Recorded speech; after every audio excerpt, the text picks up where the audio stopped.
Hey, hola y buenos días. Yo soy el señor Morris, el maestro de español. ¿Cómo están ustedes? Today we'll do another reading activity, and then we'll look at one last country where they speak Spanish, and we have a visitor from that country. But let's go ahead and get started by singing our greeting song.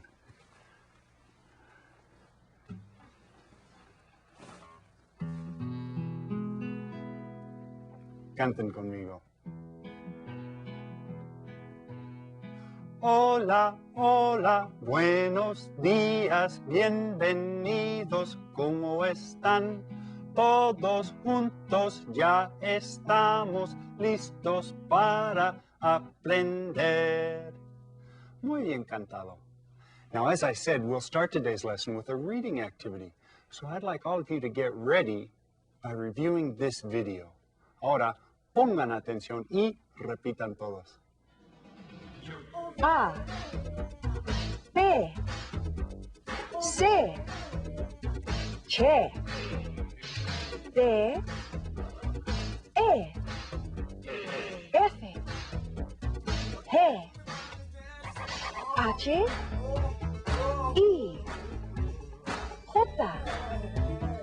K, L, E, M, N, N, O, P, Q, R, R, S, T, U, V, W, X, Y,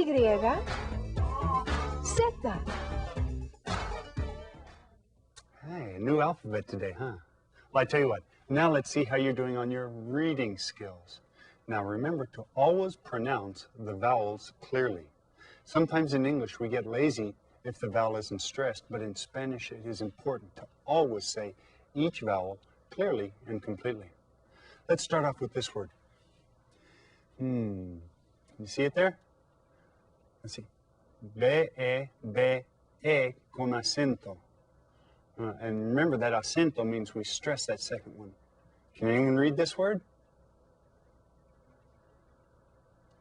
Did you say bebe? Bebe. And that sounds kind of like a cognate, and it is. Un bebé is a baby. Okay, well, let's try another one then. How about this word? What are the letters, first of all? G, A, E, G, O. G, A, E, G, O. Now remember the E, G sounds like the Y. So this is gallo. Gallo. And remember we sing about a gallo in De Colores. That's right, it's a rooster. Well, let's try one more. How about this word? S-I-L-A. S-I-L-A. Okay, you know S-A-I, si, and the A-Y, ya. Si-ya. Si-ya. And this is one of the things that we've talked about during our TPR lessons, see ya. And that's not see you later, that's see ya that you sit on. That's a chair. All right, good for all of you. And you can try this anytime to help you go over the sounds of Spanish. I'll bet if you looked, you could all find something in Spanish to read. Now, as I hope you all know, we've been looking and talking about the countries in the world where people speak Spanish. I tell you what, let's look at a map right now and see how many of those from South America that you remember. Well, let's see. Venezuela. Do you remember where Venezuela is? That's that one right up there. Okay? How about Colombia? Colombia is right there. Colombia. How about Ecuador? Ecuador is just this little one that's right there. Ecuador. Okay? How about Peru? Remember we talked about Peru in our lesson when we looked at Machu Picchu. Peru is right there. Peru. How about Bolivia? Bolivia. Remember I told you that Bolivia is kind of like Paraguay in that it doesn't have any coast at all.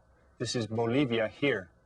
And there's some interesting things about Bolivia. It has 2 national capitals. Chile. Chile, and we had a visitor from Chile last class, and Chile is this one over here that looks kind of like a big chile that you might eat. Yeah, like a chili pepper. Okay? Paraguay.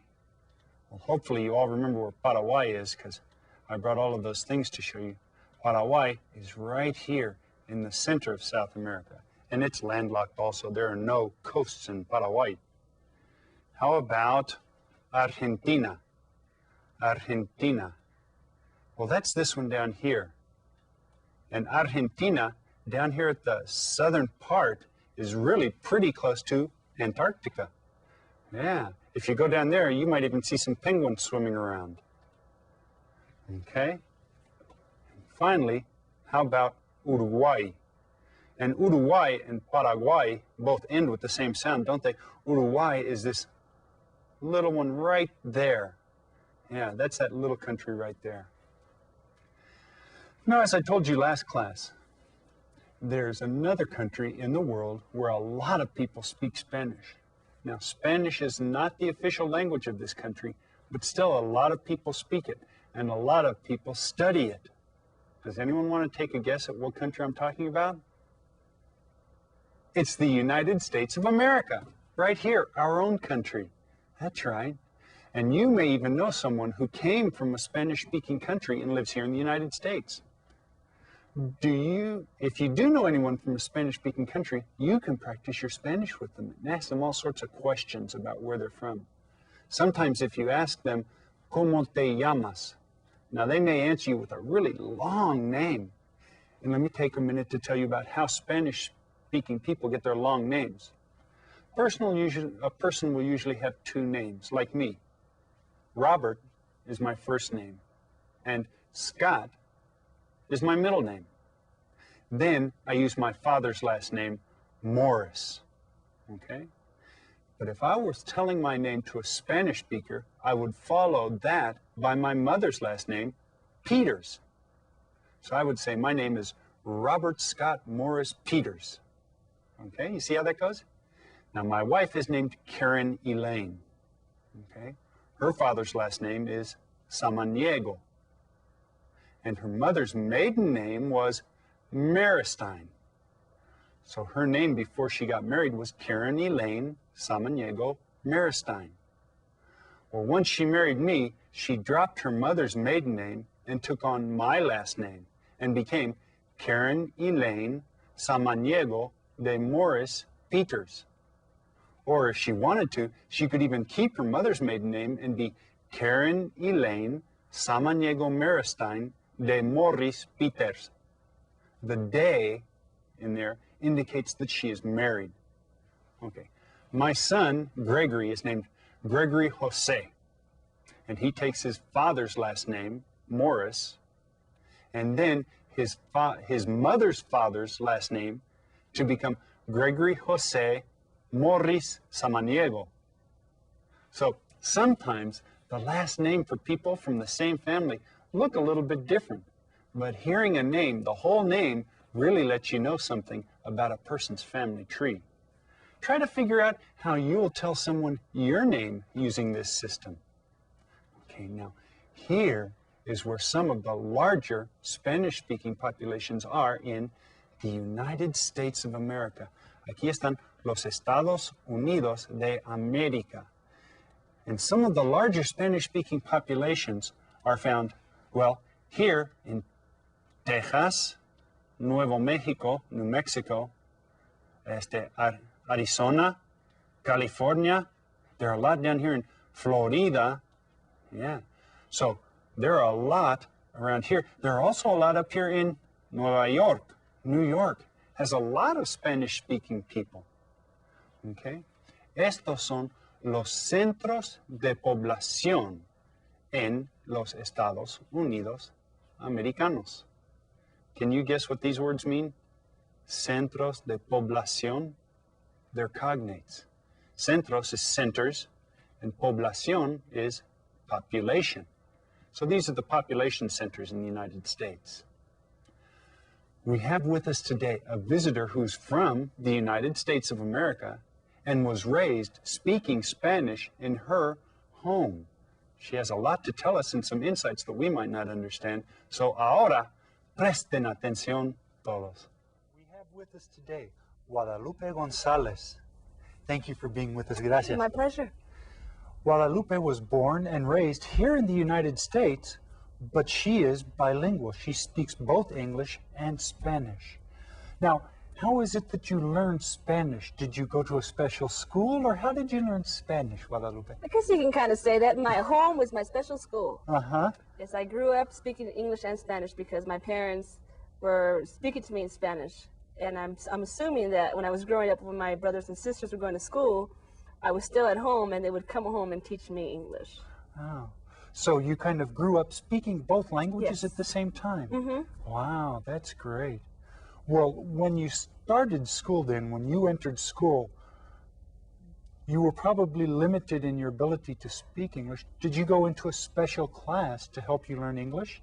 Yes, actually, my classroom was a bilingual classroom. The teacher spoke in English and Spanish. Mm-hmm. So she would give us words in Spanish, so we would learn them in English. Mm-hmm. Oh, well, that's good. Yeah. You know, I taught in a school like that, and I know that the entire community quite often speaks both English and Spanish. And is that similar to the community in Los Angeles where you grew up? Yes. Everyone around me where I grew up spoke Spanish. Uh-huh. It was a given. Uh-huh.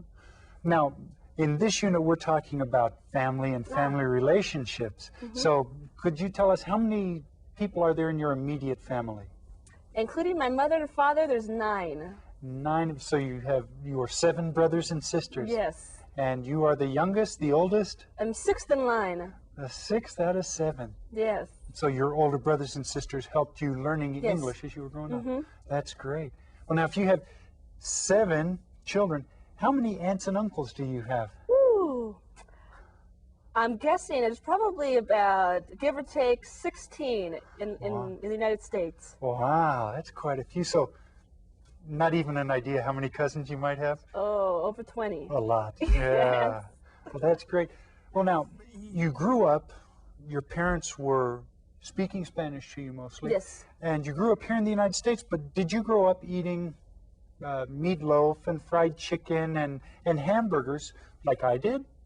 No, actually, unless we were treated to McDonald's, but we actually just ate the traditional Mexican foods. We had some pozole, tamales, menudo, tostadas, taquitos. That's what my mother would normally cook. Uh-huh. And you just grew up, that was the normal food for That you, was huh? the normal food. Wow, that sounds great. It was wonderful. It Yeah. still is. Yeah. Well, do you cook yourself? Yes. Uh-huh. And what do you cook?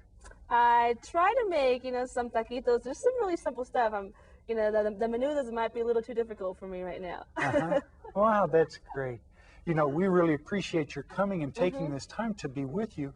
I was wondering if there's anything in particular that you would like to tell the students who are with us who are studying Spanish now. Is there any messages you'd like to give them? Sure. I'd like to tell you guys to try really hard to try to learn a different language because it'll help you guys out in the future, and to hang in there because it can be difficult at times, but it's actually not too difficult if you try your hardest to do it. So just hang in there. Yeah, I think that's very true. Pues muchas gracias. Thank you for coming to visit us. See? Pues gracias, Lupe. Boy, all that talk about food made me pretty hungry. Ahora, saquen la hoja de actividades llamada El Mundo Hispano. El Mundo Hispano. Okay? Well, let's go ahead and start. Go ahead and start by writing your name at the top. R-O-D-E R-T-O. I'm not going to write my whole name because that would take too much time and too much paper, wouldn't it? Okay, the directions say match the name of the country to its corresponding place on the map. So here's our key with the names of many of the countries that we've looked at. And here's kind of a map. And we can see that the countries have different letters assigned to them. Okay, now you can either go through and say, oh, I recognize what country that is, and write it down that way, or you can start with A and say, what country is that? Well, I'm going to start off over here. This is going to be pretty easy for me. La E, letter E, is pointing to this country, and it's the only one that's way off by itself. I happen to know that that's on the Iberian Peninsula of Europe with the country Portugal, and that country is España. So I'm going to find La E. I'm going to go down to the letter E and write down España. Don't forget to write your tilde over your N, España. And now I can come up here and mark through that one since I've used it, okay? I'm going to go ahead and let you guys finish that up whenever your teacher allows you to. And I don't know how your teacher wants you to do it. Maybe you'll work individually, or maybe you can work with somebody else and see if you guys can figure these out together. Okay, whatever you guys want to do is fine with me, whatever your teacher agrees to, okay? Today, we practiced reading in Spanish, and we reviewed the Spanish-speaking countries of South America. And then we talked about our own United States of America, because there's a lot of Spanish speakers here.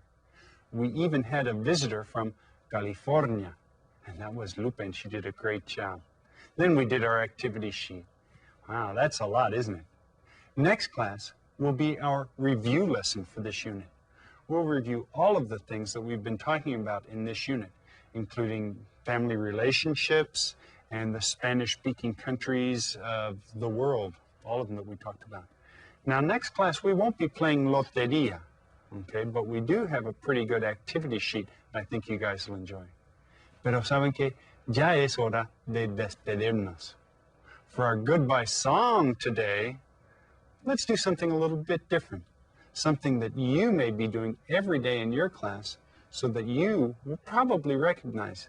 It's called Saludo a la Bandera. And you remember bandera is flag. Teachers, this one's on the songs and poems page, okay? Well, I need to stand up for this, and I'm going to stand next to this, put my hand here. And you guys see if you can say it with me.